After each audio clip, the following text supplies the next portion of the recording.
La tarde-noche está en plenitud. Hagamos una pausa y abramos una puerta a la imaginación. Generación Abierta en Radio. Letras, arte, educación. Tu programa de cultura. Idea, producción general y conducción, Luis Raúl Calvo y Nora Patricia Nardo, con la participación especial de Adriana Gaspar. Porque compartir los sueños es algo digno para celebrar. Súmate a nosotros en la AM 1010 Onda Latina.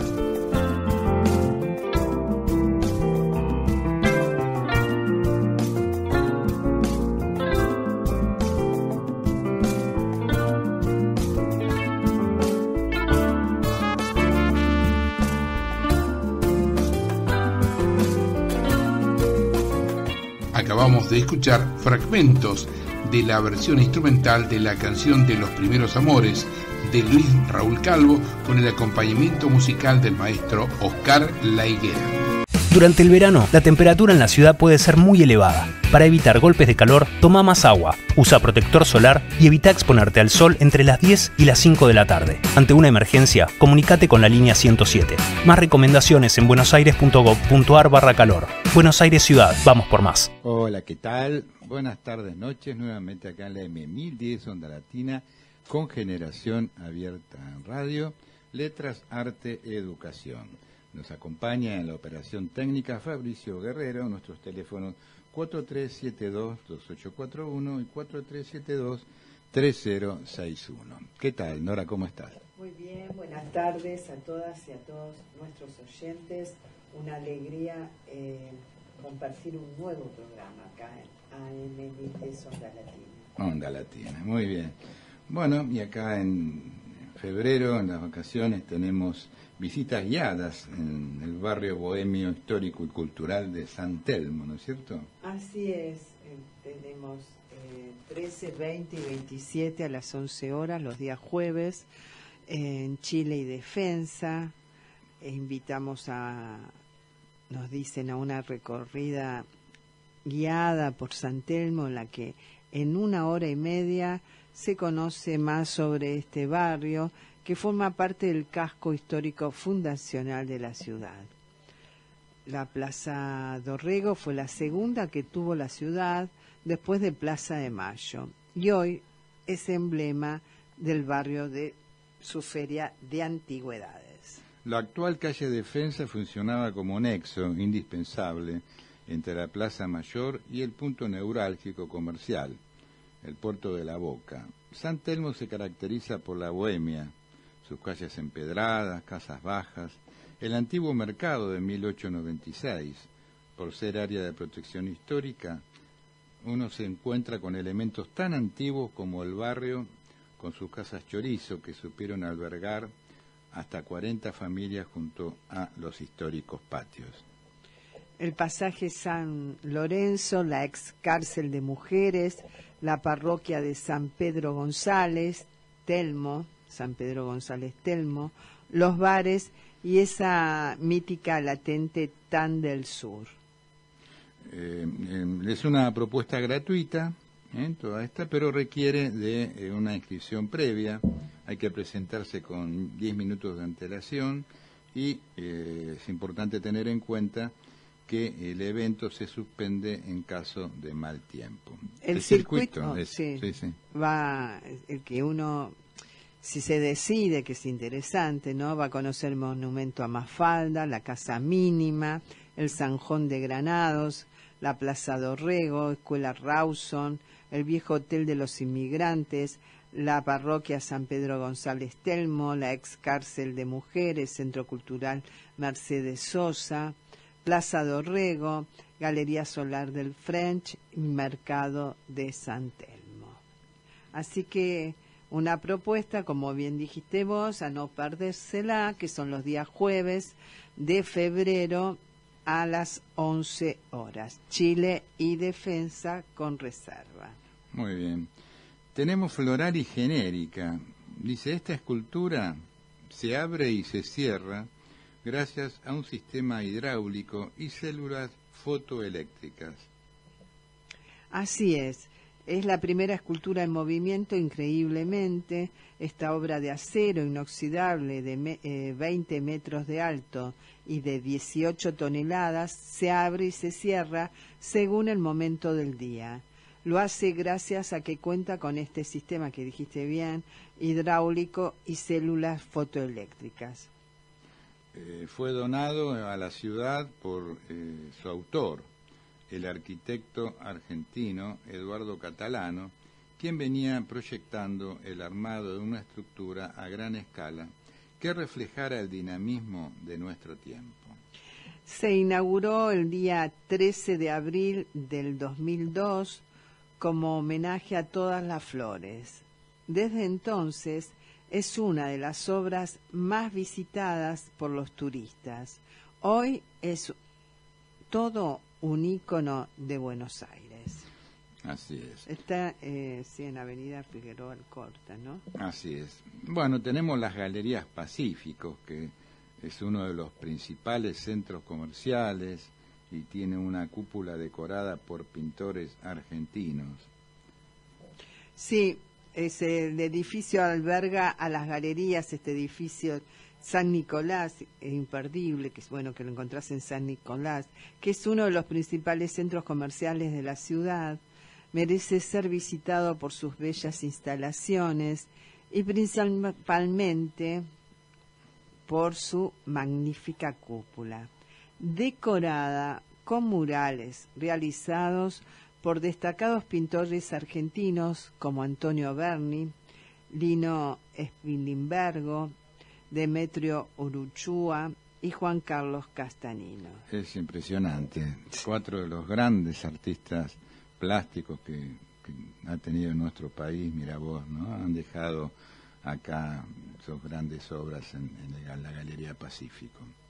Ubicado en, como decías vos muy bien, en el barrio de San Nicolás, en pleno centro, Avenida Córdoba y Florida, esta galería fue construida por los arquitectos Emilio Agrelo y Raúl Levacher en el año 1889, para ser sede de las tiendas Au Bon Marché, en la misma época en que comenzaban a surgir otros grandes almacenes como Harrods, Gatti Chávez. Qué maravilla, ¿no? Sí, uno tuvo la posibilidad de conocerlo. En ¿no? Gatti Chávez me iba a cortar el pelo, iba a ver también a Harrods, iba a ver a Papá Noel, claro. Sí. Sin embargo, nunca llegó a ser utilizado para su fin original, y poco tiempo después de su inauguración fallida, fue vendido al ferrocarril argentino, al Pacífico, que finalmente le dio su actual nombre. Entre 1896 y 1940 albergó las instalaciones del Museo Nacional de Bellas Artes y luego, en 1944, fue modificado por los arquitectos Arlán y Escurra. Tras varios años en estado de abandono, el edificio fue recuperado en 1990 para convertirlo en el proyecto original del centro comercial. Reinaugurado 2 años más tarde, hoy es uno de los centros de compras más frecuentes de la ciudad. En el ángulo que da a las calles Viamonte y San Martín funciona el Centro Cultural Borges. Muy bien. Otro lugar importante, la Catedral Metropolitana, ubicada frente a Plaza de Mayo. La Catedral Metropolitana es la principal sede de la Iglesia Católica de la Argentina. Tenés que conocerla. Sí, está ubicada frente a Plaza de Mayo, las intersecciones de las calles San Martín y Avenida Rivadavia. Es la principal sede de la Iglesia Católica de la Argentina. La ubicación está en un lugar clave de la ciudad. Guarda una larga historia de sinsabores en su construcción. El edificio actual es la 6ª construcción que se realizó en ese lugar desde la segunda fundación de la ciudad de Buenos Aires. La primera construcción, en 1593, fue una capilla de adobe. Desde aquel momento hasta estos días, hubo en este sitio 6 edificios diferentes, los cuales debieron ser renovados por inundaciones, incendios, la precariedad de los materiales y defectos estructurales. La construcción definitiva comenzó en 1752 bajo la dirección del arquitecto italiano Antonio Masella y se completó en 1852, aunque su decoración concluyó recién en 1911. Su estructura final es neoclásica y tiene un perfil poco usado en las catedrales, dándole un parecido más cercano a un templo griego que al clásico edificio católico. En 1822 los franceses Próspero Catelín y Pedro Benoit diseñaron la fachada, cuyas 12 columnas simbolizan a los 12 apóstoles de Jesús. El interior tiene naves, capillas laterales y un crucero que se halla bajo una impresionante cúpula que alcanza los 41 metros de altura. Otro detalle de importancia es la ornamentación del frente, realizada en 1860 por el escultor francés Joseph Dubourdieu, autor de la figura que se encuentra en la cúspide de la pirámide de Mayo, que realizó el bajo relieve del frontispicio que representa el encuentro de Jacob con su hijo José en Egipto. Finalmente, en 1877, el arquitecto Enrique Albert reformó una nave lateral para dar lugar al mausoleo del general José de San Martín, obra del escultor Albert Ernesto Carrier Belleus. Las 14 pinturas del Vía Crucis son obra del italiano Dominighi y originalmente se encontraban en la iglesia del Pilar. El alto mayor, dorado y de grandes proporciones, se impone en el medio como el punto más destacado del centro. En 1942, la Catedral Metropolitana fue declarada Monumento Histórico Nacional y es considerada una de las más importantes obras arquitectónicas de la época de la colonia. Bueno, la catedral funciona también como museo de honor al Papa Francisco, ya que desde 1998 y hasta su consagración como sumo pontífice el 19 de marzo del 2013, Jorge Bergoglio fue arzobispo de Buenos Aires y el encargado de conducir la arquidiócesis. Allí el visitante podrá encontrar objetos personales y litúrgicos que utilizó durante los 15 años de su ministerio pastoral en la ciudad. El horario de la iglesia es de lunes a viernes, de 8 a 19, sábado y domingo de 9 a 13 horas. Dispone de un servicio de visitas guiadas y de audioguías en diferentes idiomas. Bueno, tenemos una variedad muy importante, ¿no? En la ciudad de Buenos Aires siempre hay lugarcitos y aunque a veces pasamos por alto, por ejemplo, esto de las 12 columnas que representa a los 12 apóstoles, yo no lo sabía realmente.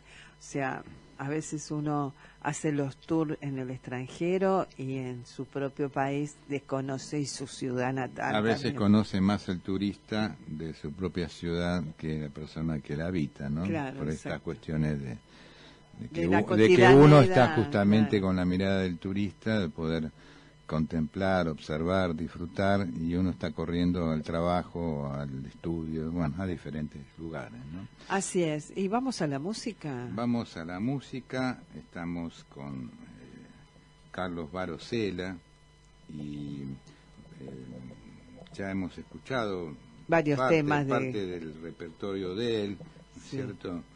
Habíamos hablado de cómo se fue gestando un poco esta vocación de cantautor, tuvo mucho que ver Villa Gesell, ahí fue donde un poco aparece este deseo de él por la música. Después encuentros también con otros cantautores como Ignacio Anzoátegui, con quienes compusieron temas juntos y bueno, participaron en diferentes eventos, ¿no? Toda una época muy pletórica, la época de los cantautores, porque mientras estaban ellos también estaba Alberto Cortés, estaba John Moustaki en Francia, aparecía Joan Manuel Serrat, es decir, Jacques Brel también, es decir, en toda una etapa en la cual aquellos músicos con muchos rasgos poéticos, ¿no? Porque de lo que estamos hablando tienen excelentes letras, ¿no? Tenían mucho para decir en aquella época y la expresaban a través de las canciones. Así que vamos a pedirle a Fabricio, vamos a ir en este espacio, ¿no? Que es el espacio musical Ricardo Héctor Reyes, en homenaje a nuestro querido amigo que cofundara este programa con nosotros en el año 2007. Le mandamos un cariño muy grande a su mamá y vamos a ir al primer tema de Carlos Barosela, Un vaso, una flor y una canción. Adelante, por favor.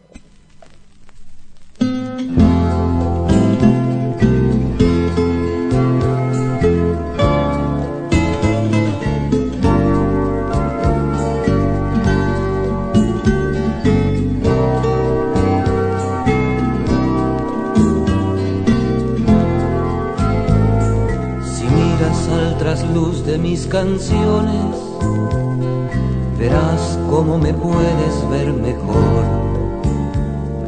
Soy ese que se asoma a los rincones, buscando de las cosas lo interior. Soy ese que entre tantas distracciones confunde los motivos del amor. Y en vez de darte flores a montones, te ofrece simplemente unas canciones y en un vaso con agua alguna flor. Soy ese que no ves, pero te mira, el aire que anda por tu alrededor, el que te deja cuando se retira, en un vaso con agua alguna flor.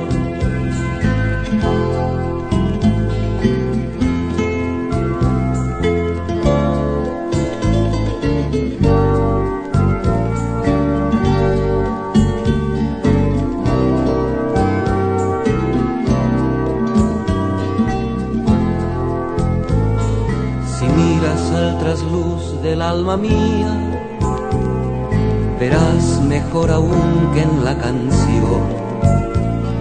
Soy ese que entre sombras se perdía, creyendo refugiarse en un rincón. Soy ese que hace tanto y todavía confunde los motivos del amor. Y en vez de darte flores a montones, te ofrece simplemente unas canciones y en un vaso con agua alguna flor. Soy ese que no ves, pero te mira, el eco de tu propia distracción, el que te deja cuando se retira, en un vaso con agua esta canción.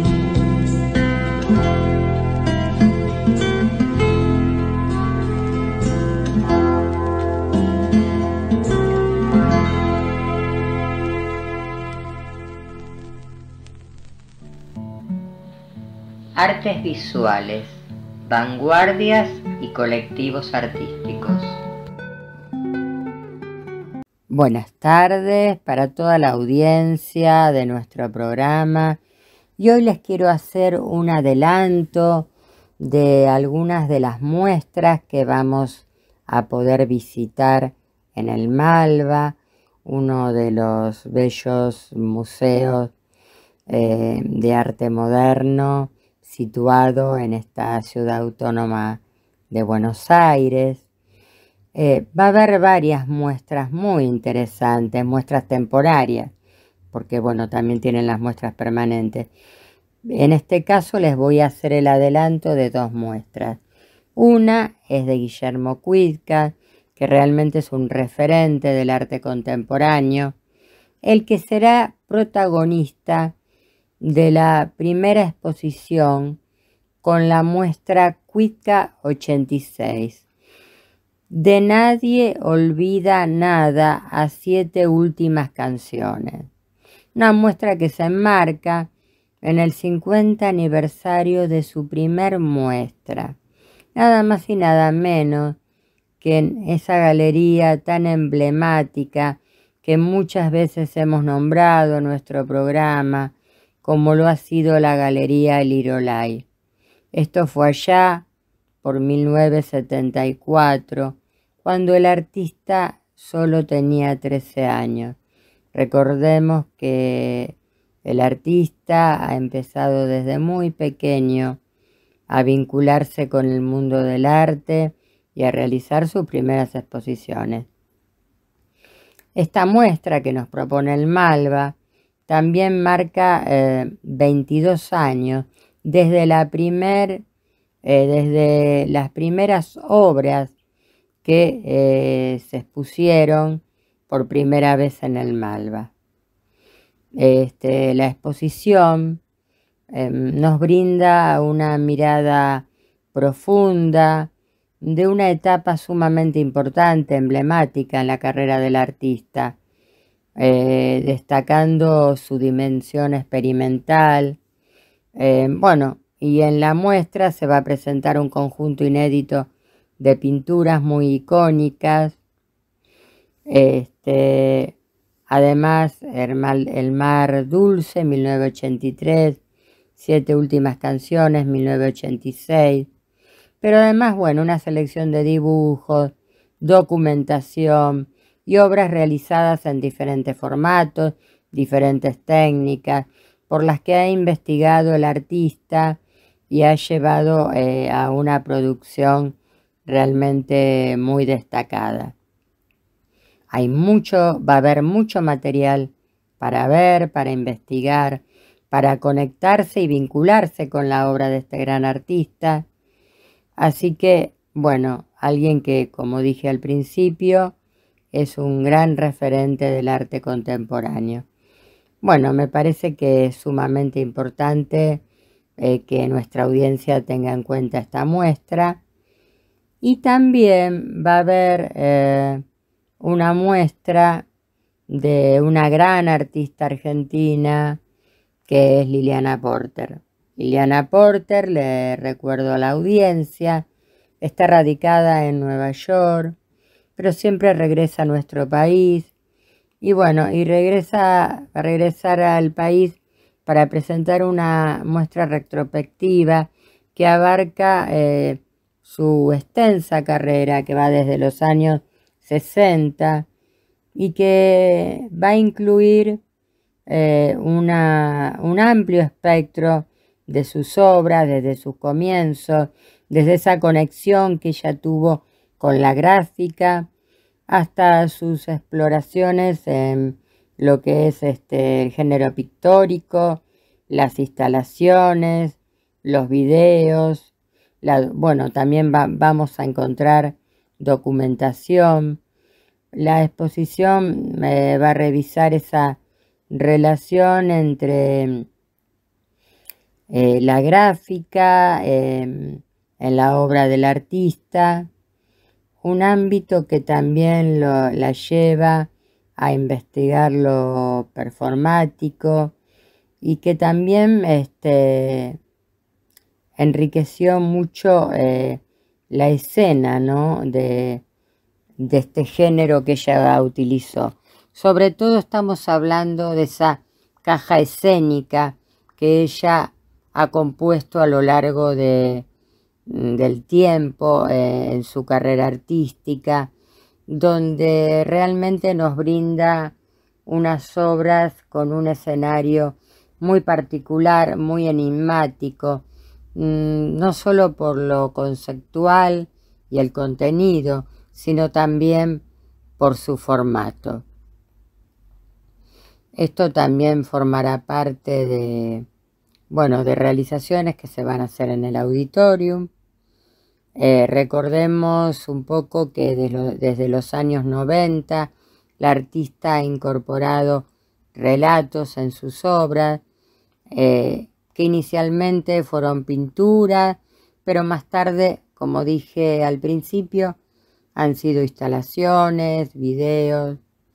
Y y hay todo un elenco, ¿no?, de personajes que abarcan toda la trayectoria en lo que es la producción del artista, ¿no?, de personajes compuestos por figuras que ella fue encontrando en diferentes espacios de la vida cotidiana, como puede ser el mercado de pulgas, donde aparecen personajes que a ella le interesó para poder incorporarlas en sus obras.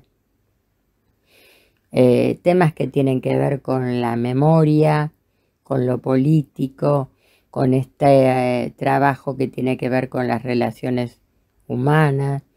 Bueno, realmente la obra de Liliana Porter es muy, muy interesante. Esos objetos ubicados en esos grandes espacios, muchas veces con fondo blanco, generan una situación muy enigmática, ¿no?, en las artes visuales. Así que bueno, me parece que son dos adelantos sumamente importantes de grandes artistas, tanto Cuitca como Porter, muy destacados, no solo en nuestro país, en el mundo. Y bueno, y es el adelanto de dos importantes muestras que nos trae el Malva para este 2025, que se viene con todo en el ámbito de las artes visuales. Bueno, y algo que quería compartir justamente con nuestra audiencia. Con esto me despido. Hasta la próxima semana. Durante el verano, la temperatura en la ciudad puede ser muy elevada. Para evitar golpes de calor, toma más agua, usa protector solar y evita exponerte al sol entre las 10 y las 5 de la tarde. Ante una emergencia, comunícate con la línea 107. Más recomendaciones en buenosaires.gov.ar/calor. Buenos Aires Ciudad, vamos por más. Corresponsal infeliz. Cada 20 días, conmovido, recurro a textos inestables que vuelan cubiertos sobre nubes y pasturas, hasta que el sobre ya rasgado exhibe la adhesión constante de mi centro mortal. Cada vez que ocurre, después de planes excesivos, de tono ajustado a lo real, a las circunstancias, a la ansiedad hija de Piscis, y la cautelosa criatura intenta una lectura o versión. La caligrafía comienza a desprenderse, trocándose en ínfimas esferas oscuras que ruedan desde el papel al jardín, mientras los sentimientos se recluyen detrás de máscaras de pía sensatez. Muy bien, el poema que acabas de leer pertenece a Rodolfo Godino y forma parte de una selección de textos seleccionados por él y que forman parte del tomo 1, parte 18ª de Poesía Argentina Contemporánea de la Fundación Argentina para la Poesía. Tenemos que Rodolfo Godino nació en San Francisco, Córdoba, en 1936. Desde 1960 se desempeñó en organismos culturales, oficiales y privados y como periodista especializado en medios gráficos, radio y televisión. En 1969 se radicó en Buenos Aires, donde residió, excepto durante los periodos 72-80 y 83-91, en que cumple funciones ejecutivas como publicista en distintos países americanos. En su obra poética incluye El visitante, 1961, Una posibilidad, un reino, 1964, antología prólogo de Alberto Guirri, con prólogo de Alberto Guirri, editado por Corregidor, A la memoria imparcial, 1995, Centón, 1997, Ver a través, 2001, Versos para señoras, 2004, también de ese mismo año Viaje favorable. Estoy leyendo algunos de los libros porque son muchos que ha publicado Rodolfo Godino. Lengua diferente en el año 2005 y antología también con prólogo de Antonio Oviedo, publicado por las ediciones Letras y Bibliotecas, Secretaría de Cultura Córdoba. Esto fue en el año 2009. Rodolfo Godino nos dejó en el año 2015. Vamos a otro poema de Godino.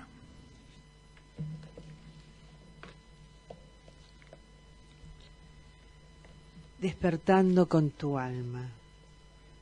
Ese olor a metal calcinado, minutos antes del fervor del cielo, algo anuncia. Creo que otra vez vencerás tu exilio, ligeramente adivinada, en el silencio del cuarto, no en el reino al que te enviaron, sino en este punto doméstico que nos revive y une. Tus visitas dejan alegría, prueban que rota y contra toda predicción puedes volar en tu vacío, vernos a través de la peor negrura.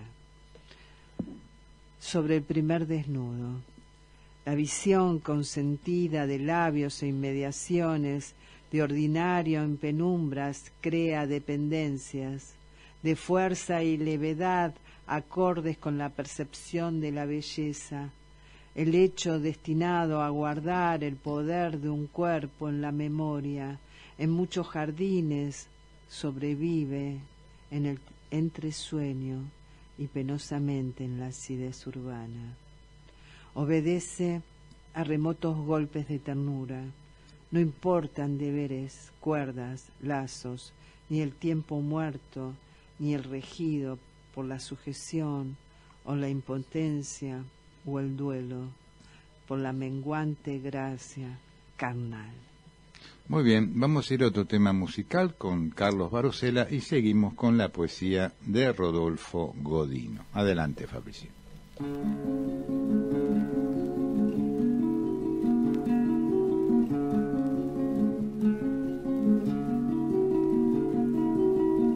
La casa nos dice adiós, su tiempo ya está cumplido. Fuimos felices en ella y en su vereda con tilos. En el jardín una flor se quedará pensativa.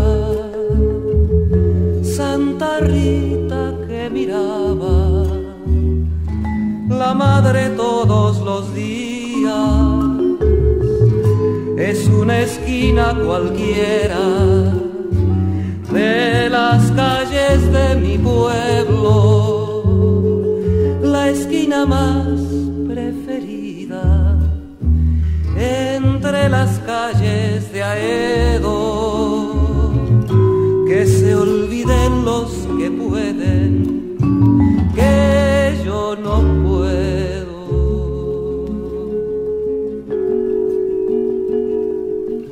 Era mi esquina y será pronto una esquina cualquiera, pero se queda la infancia derramada en sus veredas. Queda una historia también entre sus cuatro paredes, una de tantas historias de las que vive la gente. Es una esquina cualquiera de las calles de mi pueblo, la esquina más preferida entre las calles de Aedo. Que se olviden los que pueden, que yo no puedo.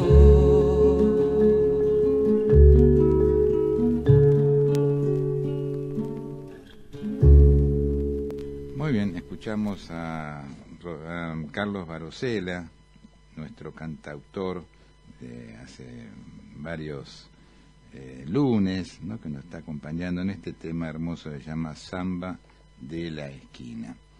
Y bueno, estamos con Rodolfo Godino, con el poeta y cuentista. El libro de la antología tiene algunos juicios críticos de algunos otros autores que se refieren a la obra de Godino. Por ejemplo, tenemos a Carlos Mastronardi, que nos dice: el alma en sí misma, no las circunstancias que la eslabonan, constituye el objeto de su salmodia. La voz elegíaca de Godino resuena con majestad y delicadeza en un templo cuyos fieles no conocemos, en un templo de día en día más solitario y desierto. Jorge Andrés Paita dice: todavía se oye que el rigor formal, la eficacia verbal, la precisión técnica son virtudes que quedaron confinadas en los períodos consagrados de la poesía.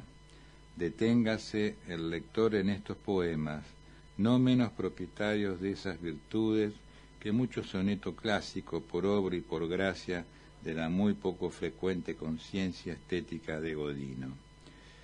Alberto Guirri dice: este conjunto de valiosos poemas constituye un canto único donde el poeta quiere testimoniar la condición paradojal y fugaz de la realidad. Ni belleza convencional, ni agrado fácil es lo que Godino propone, sino algo más entrañable que esos poemas existen. También Raúl Gustavo Aguirre se refirió a la poética de Godino y dice: pero como la poesía es el reino de las paradojas, puede ocurrir en casos privilegiados que esta expresión tendiente al laconismo, a la mesura, sea depositario, empero, de la más intensa cualidad emocional. En este caso, los símbolos no habrán cumplido sin otra vuelta de tuerca y el mundo de las significaciones poéticas se habrá enriquecido.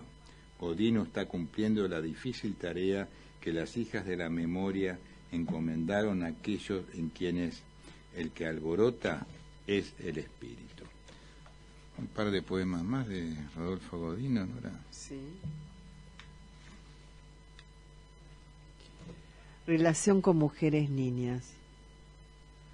Mucho aprendí de varias que unían en sus cabezas lo rapaz y el caos con la más sabia estructura y orden de lo real, y en sus cuerpos de aprendices lo dócil en embrión con la violencia futura, acechando en músculos profundos. Esa palabra, la cabeza de la férrea mujer que retasea el alma, nunca abandona el plan de apaciguar, de mantener en zonas de amistad y algunas otras deslealtades, a la palabra que apartó de sí, la muy peligrosa, la que altera el sueño de las que creen que lo que no se nombra no existe. Bien, y tenemos también algunas reflexiones del poeta en este cuestionario que contestan los autores invitados a participar de cada uno de los tomos, ¿no?, de la Fundación para la Poesía. Le preguntan cómo fueron sus inicios literarios y Godino dice: tempranos, intuitivos, voraces, a los 12 años escribí mi primer poema, motivado tal vez por la lectura de los clásicos y de algunos románticos españoles, en una antología prestada con muchas advertencias por mi padre, mi primer lector. Esta iniciación se cumplió en un lugar mítico, la irrecuperable Mendio Laza, viva en la Córdoba de los años 40, que tuvo mucho que ver después bajo distintos disfraces con la médula nostálgica de los poemas. Aún hoy está presente, tiene que ver.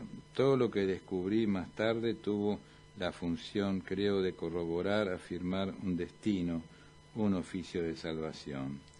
Le preguntan, ¿quiénes fueron sus referentes poéticos del país o del extranjero? Dice Godino, la poesía no merece las absurdas, antojadizas y tan discutibles divisiones por países, regiones, períodos, istmos, escuelas.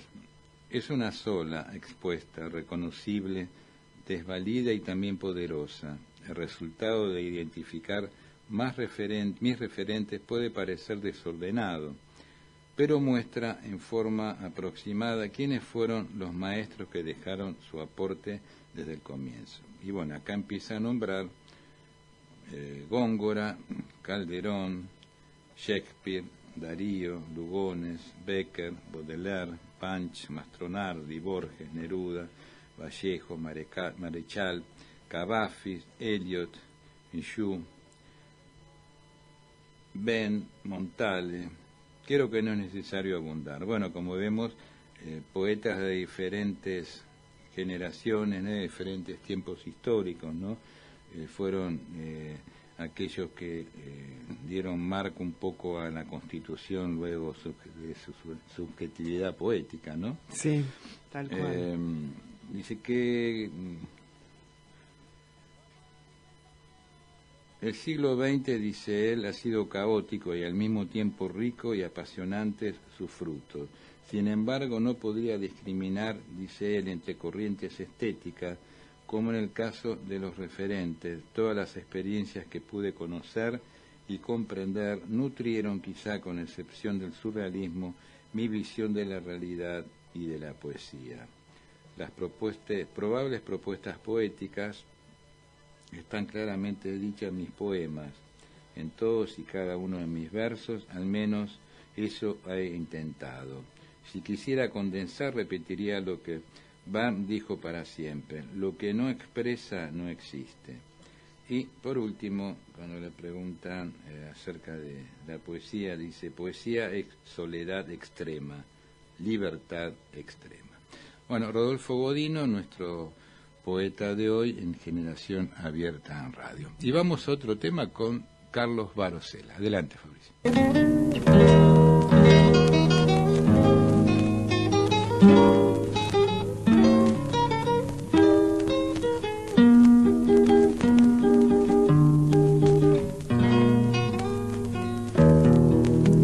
Era una mañana de octubre en la villa, cuando caminaba junto a un mar de niebla. Ibas a mi lado, cintura de junco, desnuda la vida, desnuda la arena. Remanso del tiempo nos daba el paisaje, y era un espejismo de quietud la playa. Cuando te acercaste, descalza a la orilla, cantaba conmigo toda la mañana. Muchacha del mar, cazadora de la espuma, qué dulce mirar tu perfil entre la bruma. Búscame la estrella que olvidó la noche y navega sola sobre el agua mansa. Tráeme en los labios un beso de espuma, donde se resuma toda la mañana. Déjame mirarte descalza en el viento que ampara tu frente al borde del mar. Si el tiempo me deja volver a buscarte, tal vez para octubre te vuelva a encontrar, muchacha del mar.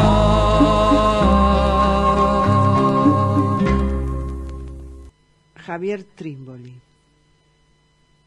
Los medios de comunicación ocupan un lugar nodal del poder. Decir de Javier Trímboli, profesor de Historia de la UBA, autor de varios libros y asesor historiográfico de películas como Belgrano y Revolución. Desde 2014 trabajó en la construcción del archivo audiovisual de Radio y Televisión Argentina. Decir que falleció en estos días, hace muy poco tiempo, y la verdad que queríamos homenajearlo con alguna entrevista que le han hecho Fue profesor también nuestro en la UBA, en Flaxo, en la Facultad maestría, Latinoamericana de Ciencias Sociales. Bueno, dictó seminarios sobre política contemporánea y en el diálogo abordó diferentes ejes de la coyuntura argentina y latinoamericana. Dice, la propuesta era de por sí un desafío necesario, urgente en días de alto voltaje político regional, con una Sudamérica que tiembla en todos los sentidos y direcciones. La coyuntura era inmejorable y el protagonista redobló la apuesta con un seminario de 3 días que cruzó la historia política de Argentina y América Latina, con el impacto que tienen en la construcción de subjetividades la utilización de las nuevas tecnologías del poder. Reflexionar sobre cómo fue y es el paso de las sociedades disciplinarias de las que tanto hablaron y estudiaron Foucault y Deleuze a las sociedades de control postdictaduras, asomarse al mundo Google, a la cultura de las redes y a las 1000 pantallas y dispositivos de comunicación que nos atraviesan y formatean nuestra vida cotidiana, en un diálogo permanente y complejo con las tradiciones y corrientes que nos constituyeron como país y región. Todo en un contexto mundial en el que la tensión entre lo nacional y lo global se exacerba o se retrae, se profundiza o se dilata, según los inquilinos del poder ejecutivo de turno.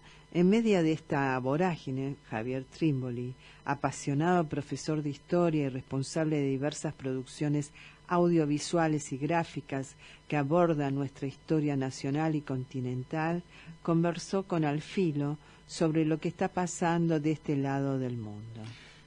Entre otras preguntas, una de ellas dice, ¿a qué te referís cuando hablas de problemática política contemporánea? El título del seminario. Dice Trimboli, ponemos en cuestión el estatuto mismo de qué es la política. Intentamos trazar 2 vertientes muy distintas. Una manera clásica de entender la política, de la historia política, de abordar los acontecimientos sociales y por otro lado reactivar una lectura sobre la microfísica del poder, más ligada a las tecnologías del poder. Lecturas que tienen como principales autores a las obras de Foucault o Deleuze.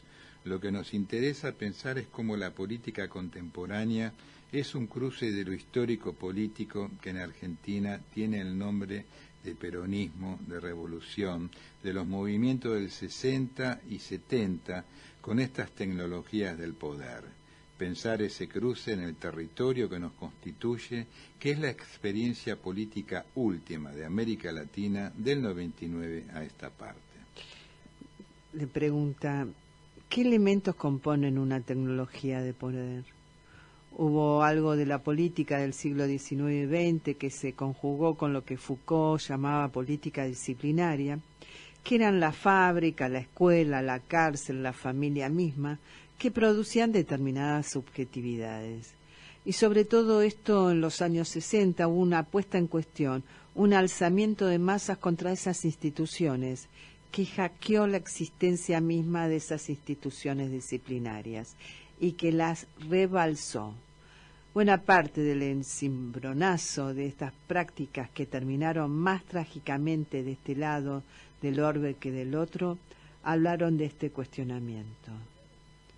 Ahora lo que empieza a constituirse, según nos dice Deleuze en un texto de 1990, aunque para él había empezado a constituirse desde antes, es un nuevo tipo de sociedad, otro tipo de poder, de retícula, de poder que llamamos la sociedad de control. Hoy, sin dudas, podríamos pensar en el paso del panóptico de Bentham, esa torre que permitía observar las distintas células en que trabajadores, estudiantes o presos transcurrían sus existencias, a Google. En este paso de una perspectiva que dominaba un conjuro de sujetos a una perspectiva de 360 60 grados, que además tiene la capacidad de leer, buscar parte de tus gustos, pareceres, indignaciones. Ahora nuestra experiencia latinoamericana última es una experiencia compleja en la que conviven los legados de las sociedades clásicas del siglo XX con políticos clásicos que son los disciplinarios, con estos otros que son los de control, y producen un nuevo tipo de subjetividad política. Bueno, otra de las preguntas que le hacen, dice, luego de un ciclo de 15 años de proyectos emancipatorios, regresan al poder gobiernos que intentan nuevamente negar la política. ¿Qué análisis haces de esta nueva etapa que en varios de los países más influyentes de lo político y económico, Brasil, Argentina, Venezuela, giran hacia la derecha y con un discurso supuestamente antipolítico? Trímboli dice, creo que es una preocupación que no está resuelta, porque no está tan claro qué es lo que está pasando hoy. Ahora lo que sí creo que hay que preguntarse es qué fue lo que protagonizamos en estos años, en el caso de Argentina con el kirchnerismo, pero también en Bolivia, Brasil, Ecuador, Venezuela. Esto fue y es una experiencia regional, y porque estas experiencias se han acabado, o por lo menos se han acabado en su conjugación con el Estado, porque tan rápidamente son sucedidas por una serie de nuevas formas de la política que se suponían no iban a volver. Preguntarse cuánto tuvieron estas experiencias latinoamericanas de diferencial respecto a la historia previa en nuestro continente, salvo que uno se vaya a los 50 o a los 40. ¿Cuánto tuvo de retorno de un fantasma del siglo XX que se suponía no iba a volver y volvió? O si de alguna manera lo otro, lo popular, no fue más bien un paréntesis. Y es la duda, porque ese posible paréntesis hoy nos coloca nuevamente descolocados. Bueno, sigue con la entrevista, que es muy interesante. Vamos a avanzar en algunas de las preguntas. Dice, ¿pensás entonces que quedaron cimientos de las experiencias populares? Lo que se va a poner en cuestión, nos dice, es cuánto de la experiencia nueva en América Latina y en particular en Argentina alcanzó para producir subjetividades políticas críticas y emancipatorias, que tengan capacidad para sostenerse más allá de una coyuntura de reflujo, más allá de la vuelta al gobierno de una derecha no renovadora y tradicional.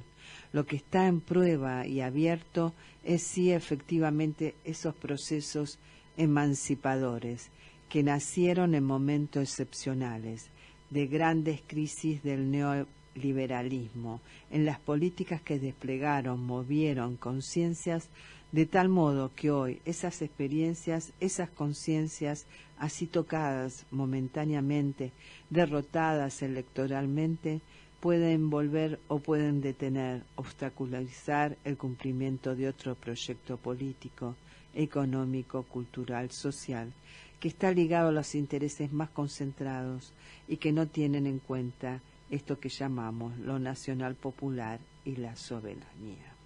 Bueno, muy bien. Estas son algunas reflexiones de Trímboli en esta entrevista que le habían realizado oportunamente, y bueno, lamentablemente nos dejó Trímboli. Sí.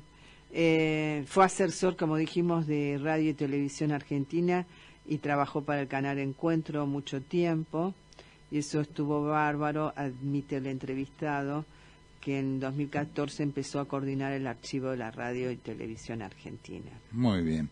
Bueno, nos vamos yendo, se terminó el programa. Le agradecemos a Fabricio Guerrero por todo su apoyo y colaboración en la parte técnica, y nos vamos hasta el próximo lunes.